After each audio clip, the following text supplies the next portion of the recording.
नमस्कार। चलिए आज एक बहुत ही दिलचस्प पौराणिक कथा को समझते हैं। ये कहानी है एक दिव्य वृक्ष की जो स्वर्ग से धरती पर आया और अपने साथ एक ऐसी समस्या का समाधान लेकर आया जो बहुत ही मानवीय थी। तो चलिए इस अद्भुत कथा में उतरते हैं और देखते हैं कि कैसे एक दिव्य चीज ने एक इंसानी दुविधा को सुलझाया।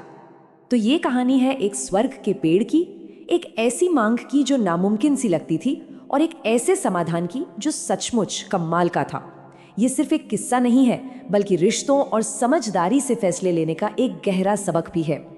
कहानी की शुरुआत होती है बहुत बहुत पहले, जब ब्रह्मांडीय सागर का मंथन हो रहा था और इसी महान घटना से कई दिव्य चीजें निकलीं और उन्हीं में से एक था ये अनोखा पेड़।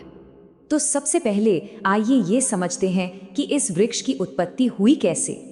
देखिए, ये कोई साधारण पेड़ नहीं था, इसकी जड़ें स्वर्ग की कथाओं में बहुत गहराई तक जमी हुई थीं। तो ये सब शुरू हुआ समुद्र मंथन के दौरान। ये पौराणिक कथाओं का एक बहुत ही बड़ा पल है, जब देवताओं और असुरों ने अमरता का अमृत पाने के लिए दूध के सागर को मथा था। इसी मंथन से कई दिव्य खजानों के साथ साथ ये खुशबूदार पारिजात का पेड़ भी निकला था। अब इतना अनमोल पेड़ था तो इसे जगह भी खास ही मिलनी थी। इसे देवताओं के राजा इंद्र के बगीचे में लगाया गया। ये उसके महत्व और दिव्यता का प्रतीक था और कहते हैं कि इसकी सुगंध पूरे स्वर्ग में फैलती थी। लेकिन जहाँ इतनी दिव्यता हो वहाँ इंसानी भावनाएं भी अक्सर अपनी जगह बना ही लेती हैं, है ना? तो अब देखते हैं कि कैसे एक छोटा सा तोहफा अनजाने में ईर्ष्या के बीज बो देता है और एक बड़े संघर्ष की वजह बन जाता है। कहानी में ट्विस्ट तब आता है जब ऋषि नारद इंद्र के बगीचे में जाते हैं। वो वहां जमीन पर गिरे पारिजात के कुछ फूल उठाते हैं और उन्हें भगवान कृष्ण की पत्नी रुक्मिणी को तोहफे में दे देते हैं। अब सोचिए, सीधे स्वर्ग से आए दिव्य और खुशबूदार फूल, उन्हें पाकर रुक्मिणी का दिल तो खुशी से भर ही गया। उनकी खुशी बहुत शुद्ध और सरल थी, एक ऐसे खूबसूरत तोहफे के लिए जो सीधे स्वर्ग से जो आया था। लेकिन जब कृष्ण की दूसरी पत्नी सत्यभामा ने उन फूलों की दिव्य सुगंध महसूस की तो उनकी खुशी ईर्ष्या में बदल गई।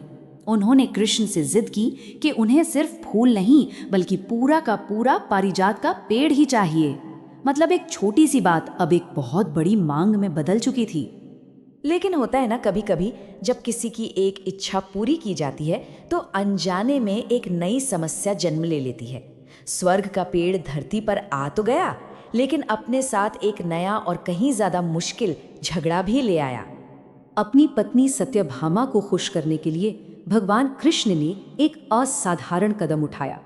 उन्होंने देवताओं के राजा इंद्र को युद्ध में हराया और उस दिव्य पारिजात के पेड़ को स्वर्ग से उठाकर धरती पर ले आए। पर पेड़ के धरती पर आते ही एक नई प्रॉब्लम खड़ी हो गई। अब दोनों पत्नियां रुक्मिणी और सत्यभामा उस पेड़ पर अपना अपना हक चाहती थी। दोनों की यही इच्छा थी कि वो पेड़ उनके बगीचे में लगे और बस इसी बात पर एक नया झगड़ा शुरू हो गया। और यही कहानी का सबसे दिलचस्प मोड़ आता है। अब कृष्ण को एक ऐसा रास्ता निकालना था जिससे उनके घर में शांति लौट सके। ये बुद्धिमती और चतुराई का पल था। सवाल तो यही था, एक पेड़ लेकिन दावेदार दो। आखिर कैसे एक ही पेड़ से दोनों रानियों को खुश किया जा सकता था, जबकि दोनों की इच्छाएं एक दूसरे से बिल्कुल अलग थी? कृष्ण का समाधान बहुत ही सरल लेकिन कमाल का था। उन्होंने पेड़ को सत्यभामा के आंगन में लगा दिया, जिससे पेड़ का तना और जड़ें उनकी हो गई, मतलब मालिकाना हक उनका। लेकिन उन्होंने इसे इस तरह लगाया कि पेड़ की फूलों से लदी सारी डालियां दीवार के पार रुक्मिणी के आंगन की तरफ झुक गई और नतीजा, सारे के सारे दिव्य फूल रुक्मिणी के आंगन में गिरे। इस एक ही कदम से दोनों की इच्छाएं पूरी हो गईं। सत्यभामा को इस बात का गर्व मिला कि दिव्य वृक्ष उनके आंगन में है, यानी उस पर उनका अधिकार है। और वहीं रुक्मिणी को वो सारे खुशबूदार फूल मिले जिनकी उन्हें चाह थी, यानी उन्हें पेड़ का आनंद मिला। तो ये कहानी सिर्फ एक घरेलू झगड़े को सुलझाने के बारे में नहीं है, ये हमें जिंदगी के बारे में एक बहुत गहरी और हमेशा काम आने वाली सीख देती है। इस तरह के समाधान को हम पारिजात समाधान कह सकते हैं। ये एक ऐसा तरीका है जहां किसी को हार मानने या समझौता करने की ज़रूरत नहीं पड़ती, बल्कि एक ऐसी क्रिएटिव व्यवस्था की जाती है जो झगड़े में शामिल हर किसी की असली गहरी इच्छा को पूरा कर दे, न कि सिर्फ उनकी ऊपरी मांगों को। तो इस कथा से क्या सीखा जा सकता है? पहली बात ये दिखाती है कि कैसे ईर्ष्या अक्सर और बड़ी मांगों को जन्म देती है। दूसरी बात ये हमें याद दिलाती है कि किसी चीज़ का मालिक होना और उसका आनंद लेना, ये दो बिल्कुल अलग बातें हो सकती हैं। और सबसे ज़रूरी बात ये साबित करती है कि क्रिएटिव सोच और सहानुभूति से बड़े विवादों को भी शांति से सुलझाया जा सकता है, जिससे सबको सच्ची संतुष्टि मिले।